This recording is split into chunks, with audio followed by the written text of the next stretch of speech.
வணக்கம். இந்த உலகத்துல ரொம்ப நல்லவரா ரொம்ப நேர்மையா இருக்கிறது சில சமயம் நமக்கே ஆபத்தா முடிஞ்சிருக்கா? நீங்க வெறும் ஒரு சிப்பாயா இல்லாம உங்க வாழ்க்கைய ஆடுற சூத்திரதாரியா மாறணுமா? அப்போ வாங்க, சாணக்கியரோட 12 விதிகளை வச்சு எப்படி ஜெயிக்கிறதுன்னு நாம இப்போ பார்க்க போறோம். சாணக்கியரோட இந்த ஒரு வரி போதும் இல்லையா? நம்ம நிலைய அப்படியே சொல்ற மாதிரி இருக்கு. உங்க நேர்மைய உங்களுக்கு எதிரா திரும்புற மாதிரி ஃபீல் பண்ணிருக்கீங்களா? அந்த நிலைமையை எப்படி மாத்துறது? அதுக்குதான் இந்த விளக்கம். இங்க தந்திரம்னு சொன்ன உடனே ஏதோ கெட்ட வார்த்தை மாதிரி நினைக்காதீங்க. இங்க நாம பேச போற தந்திரம் அது இல்ல. இது இந்த உலகத்துல நம்மள நாமளே தற்காத்துக்கிட்டு ஜெயிக்கிறதுக்கு தேவையான ஒரு முக்கியமான ஸ்கில். அப்பாவித்தனமா இருந்தா ஏமாந்து போற காலம் இது.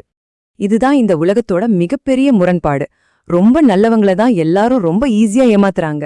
உங்களுக்கும் இந்த மாதிரி அனுபவம் இருந்திருக்கலாம். ஆனா இனிமே அப்படி நடக்காது. ஏன்னா அந்த அனுபவத்தை ஒரு பாடமா மாத்தி அதுக்கான தீர்வை நாம இப்ப பார்க்க போறோம். ஓகே, நம்மளோட இந்த பயணத்தோட முதல் ஸ்டெப், வெளியே இருக்கிற உலகத்தை ஜெயிக்கிறதுக்கு முன்னாடி முதல்ல நமக்குள்ள இருக்கிற உலகத்தை நம்ம கண்ட்ரோலுக்கு கொண்டு வரணும். ஒரு அசைக்க முடியாத கோட்டை மாதிரி நம்ம மனசை பலப்படுத்தணும். சுய கட்டுப்பாடு தான் அதுக்கான முதல் ஆயுதம். சாணக்கியரோட முதல் விதி ரொம்ப சிம்பிள், ஆனா ரொம்ப பவர்ஃபுல். உங்க பலவீனத்தை யாருக்கிட்டையும் காட்டாதீங்க. உங்க வலிய சொன்னா 4 பேர் ஆறுதல் சொல்லுவாங்கன்னு மட்டும் நினைக்காதீங்க. பல பேர் அதை உங்களுக்கு எதிராக எப்படி யூஸ் பண்ணலான்னு தான் யோசிப்பாங்க. சோ உங்க கஷ்டங்களை வெளியே காட்டாதீங்க.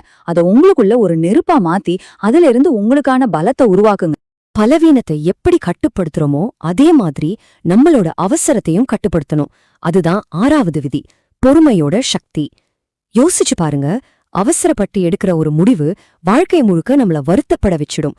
ஆனா ஒரு புலி மாதிரி சரியான தருணத்துக்காக காத்திருந்து திட்டமிட்டு அடிச்சா ஆட்டமே நம்ம பக்கம் திரும்பிடும். ஞாபகம் வச்சுக்கோங்க, உண்மையான பவர் வேகத்துல இல்ல, சரியான டைமிங்ல தான் இருக்கு.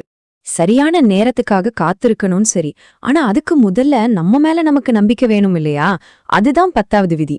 இந்த கோட்ல சொல்ற மாதிரி உங்களுக்கு பெரிய எதிரி வெளியே யாரும் இல்ல. இவ்ளோதான் என்னால முடியும்னு நீங்களே உங்களுக்கு ஒரு கோடு போட்டுக்கிட்டா அதை யாராலையும் தாண்ட வைக்க முடியாது. அந்த கோட்டை முதல்ல அழிங்க. உங்க மேல நம்பிக்கை வந்துருச்சா? சூப்பர். அப்போ அடுத்தது 11வது விதிக்கு போகலாம். உங்க வாழ்க்கைய நீங்க தான் டிசைன் பண்ணணும்.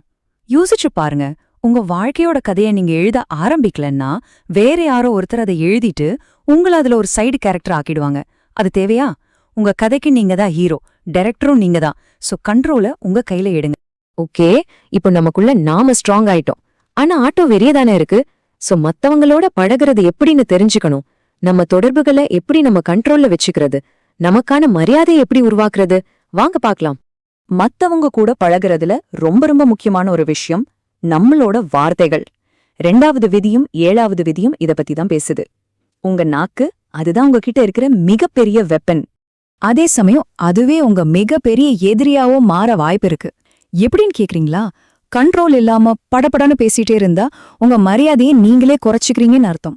ஆனா அதே இடத்துல நிதானமா யோசிச்சு அளவா பேசுனா நீங்க சொல்ற ஒவ்வொரு வார்த்தைக்கும் ஒரு பவர் இருக்கும், ஒரு இடம் இருக்கும். இந்த வார்த்தைகளுக்கான மரியாதை எங்கிருந்து வருது? அதுக்கு அடிப்படை ஒன்னே ஒண்ணுதான், 3வது விதி, சுயமரியாதை.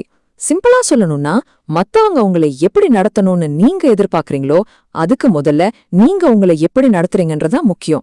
நீங்களே உங்களை மதிக்கலைன்னா அப்புறம் எப்படி மத்தவங்க உங்களை மதிப்பாங்க? உலகம் உங்களை ஒரு மிதியடி மாதிரி தான் பார்க்கும். உங்களுக்கு சுயமரியாதை இருந்துச்சுன்னா மத்தவங்க சீண்டி பார்க்கும்போது நீங்க ஆடி போக மாட்டீங்க. அதுதான் 4வது விதி. யாராவது உங்களை கோபப்படுத்தணும்னே ஒரு கேள்வி கேட்கறாங்கன்னு வச்சுக்கோங்க, உடனே ரியாக்ட் பண்ணாதீங்க. கோவப்பட்டீங்கன்னா நீங்க தோத்துட்டீங்க. அதுக்கு பதிலா ஒரு சின்னதா ஒரு ஸ்மைல் பண்ணுங்க, ஒரு 2 செகண்ட் யோசிங்க, அப்புறம் அவங்க சற்றும் எதிர்பார்க்காத ஒரு புத்திசாலித்தனமான பதில சொல்லுங்க. பாருங்க, ஆட்டம் உங்க பக்கம் திரும்பிடும். நீங்க என்ன பேசுறீங்கன்றது மட்டும் முக்கியம் இல்ல, எப்படி பேசுறீங்கன்றதும் முக்கியம். அதுல உங்க பாடி லாங்குவேஜ்க்கு பெரிய பங்கு இருக்கு. இது 8வது விதி. நீங்க ஒருத்தர்கிட்ட பேசும்போது உங்க கண்ணை நேருக்கு நேரா பார்த்து பேசுங்க. அது எதுவுமே பேசாம உங்க நம்பிக்கையும் தைரியத்தையும் சொல்லும். தலைய குனிஞ்சு பேசுனா இவன் ஒரு வீக்கான ஆளுன்னு அவங்களே முடிவு பண்ணி உங்களை அடக்க பாப்பாங்க. உங்க பார்வை எப்பவும் நேரா இருக்கட்டும். ஓகே, இப்ப கொஞ்சம் ஹார்டான ஆனா ரொம்ப முக்கியமான சில உண்மைகளை பத்தி பேச போறோம். நம்மள சுத்தி இருக்கிற இந்த உலகம் எப்படிப்பட்டது? இந்த சுயநலம் நிறைஞ்ச உலகத்துல நாம எப்படி ஸ்மார்ட்டா நடந்துக்கிறது? வாங்க தெரிஞ்சுக்கலாம்.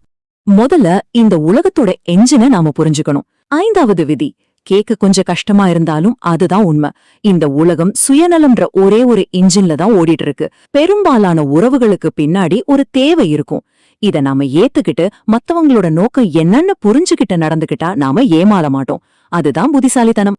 உலகம் சுயநலமானதுன்னு புரிஞ்சுக்கிட்டா இந்த அடுத்த உண்மையையும் ஏத்துக்கிறது ஈஸி. இது 9வது விதி. ஞாபகம் இருக்கா? முதல்ல பார்த்தோமே, நேரான மரம்தான் முதல்ல வெட்டப்படும்னு. அதேதான், நீங்க ரொம்ப நல்லவரா இருக்கிறதுனால உங்களுக்கு எந்த கெடுதலும் நடக்காதுன்னு நினைக்காதீங்க. உங்க நன்மை உங்களுக்கு ஒரு கவசம் கிடையாது. உங்களை நீங்க தான் பாதுகாத்துக்கணும். அப்போ இந்த சுயநல உலகத்துல நம்மள பாதுகாத்துக்கிட்டு ஜெயிக்க என்னதான் வழி? அதுக்கு ஒரு சூப்பரான வழி இருக்கு. சரியான ஆட்களோட இருக்கிறது. 12வது விதி இத ரொம்ப அழகா சொல்லுது. நீங்க சிங்கங்களோட சுத்துனா வேட்டையாட கத்துக்குவீங்க. அதுவே கழுதைகளோட சுத்துனா ஊததான் கிடைக்கும். சிம்பிள். உங்க லட்சியத்துக்கு உரம் போடுறவங்களோட சேருங்க. உங்க நட்பு வட்டத்தை ரொம்ப புத்திசாலித்தனமா தேர்ந்தெடுங்க. சரி, நம்ம பயணத்தோட கடைசி கட்டத்துக்கு வந்தாச்சு. இதுவரைக்கும் நாம பார்த்த எல்லா விதிகளையும் ஒன்னா சேர்த்து எப்படி இந்த வாழ்க்கையில ஒரு சிப்பாயா மட்டும் அல்லாம ஆட்டத்தை இயக்குற ஒரு சூத்திரதாரியா மாறுறதுன்னு பாக்கலாமா? இவ்ளோ நேரம் கேட்டதும் அப்போ நம்மள ஒரு கல் நெஞ்சக்காரனா மாற சொல்றீங்களான்னு நீங்க கேட்கலாம். இல்லவே இல்ல. இதோட நோக்கம் அது கிடையாது. புத்திசாலியா இருக்கணும், அவ்ளோதான். உங்க நல்ல மனச மத்தவங்க ஏமாத்தாம உங்களை நீங்களே பாதுகாத்துக்கிறதுக்கான ஒரு வழிதான் இது. மொத்தத்துல நம்மளோட நோக்கம் இதுதான். மனிதாபிமானத்தை உங்க இதயத்துல வச்சுக்கோங்க, அது ரொம்ப முக்கியம். ஆனா ஒவ்வொரு முடிவையும் எடுக்கும்போது உங்க மூளைய யூஸ் பண்ணுங்க. இதயமும் மூளையும் சரியான பேலன்ஸ்ல இருக்கணும். அந்த சமநிலைதான், அதுதான் வெற்றிக்கான உண்மையான சாவி. இப்போ கேள்வி உங்ககிட்ட தான்.